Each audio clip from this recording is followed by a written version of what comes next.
الاي اي هيعمل ايه في السينما الفتره اللي جايه؟ انا شايف ان الاي اي ده تطور طبيعي جدا للادوات، بس الفكره كلها انت فين من التطور ده، وهو ده اللي احنا هنناقشه في الحلقه دي.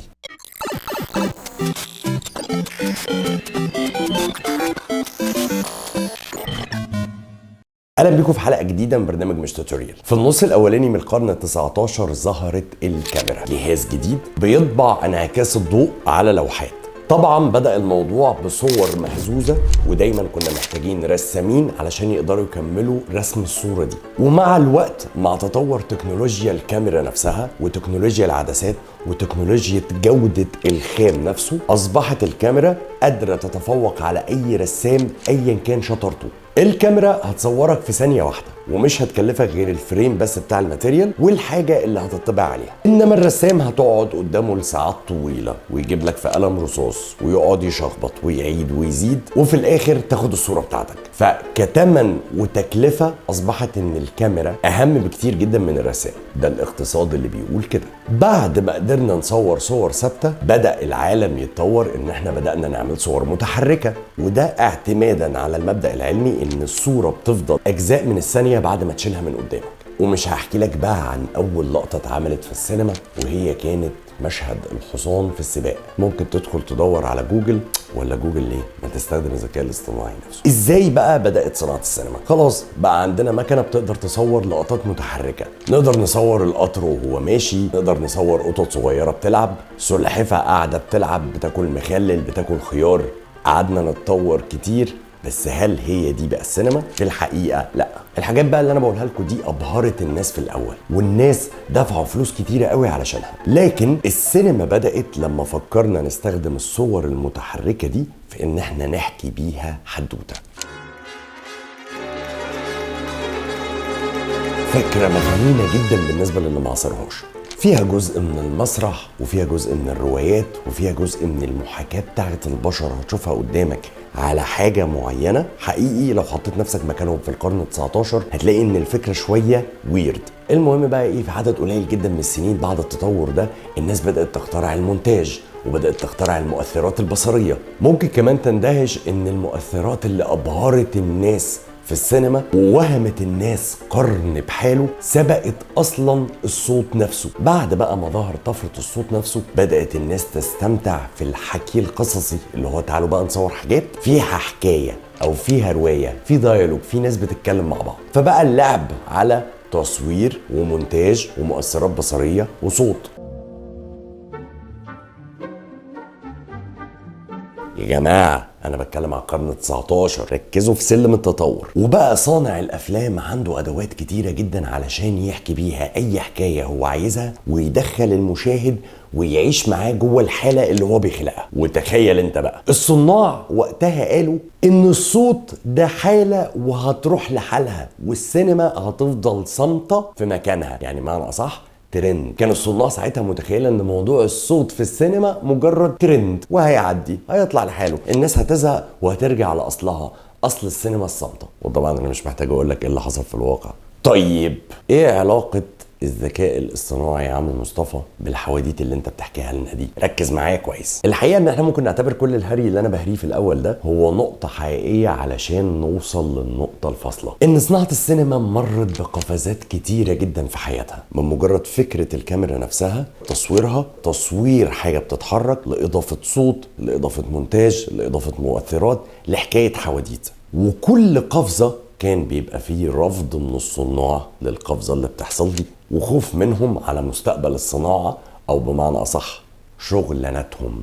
الصوت نفسه اعتبروه دخيل هيبوظ لنا الشغلانه وهيبوظ لنا اكل عيشنا، وقالوا 2-3 وهينتهي وهنرجع تاني للسينما الصامته، في حين انه انتصر وكمل لحد وقتنا الحالي. واصبحت السينما الصامته مجرد مزاج. مخرج ممكن يقدم فيلم صامت عشان الفيلم ميكرز يروحوا يشوفوا قوه فرده في الصمت عامله ازاي، فاصبح ان هو مزاج ولكن مش احتياج. ما اعتقدش دلوقتي ان انت ممكن تروح تدخل فيلم سينما صامت اصلا، وهنروح بعيد ليه؟ من فتره كده تقريبا لحد اواخر الثمانينات اوائل التسعينات الافلام كلها كانت بتتصور خام بعدين حصلت طفرات كتيره جدا ممكن ابقى اكلمكم عنها، حولت الكاميرا لديجيتال، وناس كتيره جدا كانت بتقول ان دي حاجه عمرها ما هتكمل، لان الفيلم الخام ليه رونقه. فبالتالي الديجيتال وكارت الميموري اللي مع حضرتك ده اغنى العالم عن حاجات كتيره جدا، وخلى الموضوع اسهل بكتير. برضو زي كل زمن لازم تلاقي ناس موجوده ضد التطور. راح جاي الناس دي قايله الفيلم اللي هيتعمل ديجيتال او هيدخل فيه برامج مونتاج كده سوفت وير، او هيدخل فيه مؤثرات بصريه بتتعمل على حاجات تانية، ما اعتقدش ان هو هيبقى ليه قيمه ولا حد هيروح يتفرج عليه في الشباك. وكان عندهم حق، بدليل ان احنا دلوقتي كل السينمات ما فيش حاجه شغاله ديجيتال اصلا، والواقع كل الافلام حضرتك بتتعمل ديجيتال دلوقتي. فالذكاء الاصطناعي اعتقد ان ما هو الا قفزه زي كل القفزات اللي انا كلمتكم عنها قبل كده، اداه جديده بتيجي في ايدك بتسرع لك انتاج، بتوفر لك ساعه عمل كتير جدا جدا جدا جدا، بتخلص كل الدونكي وورك بدل ما كانت بتخلص في 3 و4 ايام انت ممكن تخلصها في ساعه. ومتاكد ان السنه الجايه في حاجات منها هتخلص في دقيقه كمان. وصناع السينما اللي هيعرفوا يستغلوا القفزه دي كويس هيقدروا يدخلوا جوه المنافسه، واللي هيخافوا منها وهيحاربوها للاسف اعتقد مش هيبقى عندهم مكان في السينما او في السوق. هيحصل فيهم نفس الناس اللي اتمسكت بالخام والمافيولا. زمان كان في حاجه اسمها الفوتوشوب 7 مي. فوتوشوب 7 مي ده كان في ناس كتيره جدا شغلانتهم عليه فقط ان هم يقصوا. تبص قصه عمرو دياب عامله ازاي، ولا قصه شاكيرا عامله ازاي، ولا شعرها وتفرغتها وتفاصيلها،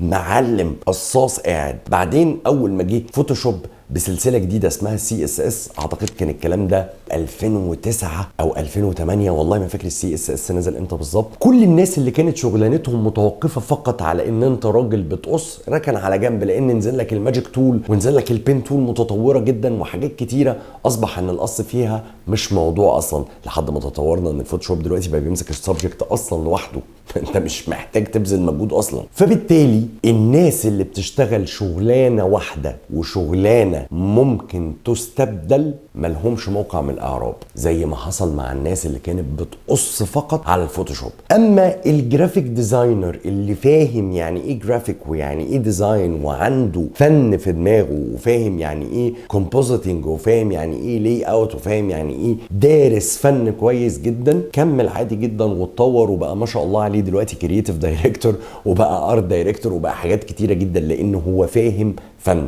فلما الادوات دي جات له وبقت اسرع هو اتطور معاها بسرعه كبيره جدا. كل دي امثله بتقول لك ان تطور الادوات لو انت ما اتطورتش معاها هتلاقي نفسك ملوش موقع من الاعراب. طيب يا عم مصطفى انا اشتريت، ازاي بقى اطور نفسي مع الذكاء الاصطناعي؟ الاول لازم نفهم هو بيشتغل ازاي. لحد اللحظه اللي انا قاعد فيها دي هو تقريبا اتعرض لكل المحتوى اللي موجود على الانترنت، اوبن سورس، مهول، قافش كل حاجه نازله دلوقتي حالا اونلاين، سواء بقى نصي، كتابة، صوتيا، بصريا، هو متغلل في كل حاجة في الوجود. لو انت مهندس معماري لازم تلاقي ان الاي اي دخل في حياتك، لو انت محاسب لازم تلاقي ان الاي اي دخل في حياتك، لو انت دكتور الاي اي موجود عندك اصلا في الماشينز بتاعتك كل يوم. ده الكاشير بدأ يدخل في حياته، بدأ ينتشر في كل المجالات تقريبا، وبيستخدم بقى كل المحتوى اللي حواليه ده انه ينجز المهام اللي عنده. اللعبة هنا بقى في كمية المحتوى اللي عنده والبيانات اللي عنده اللي بيعمل عليها بروسيسنج بسرعة قوي قوي قوي قوي، فبيخليك تنجز المهمة بتاعتك اضعاف مضاعفة من سرعتك انت البشرية.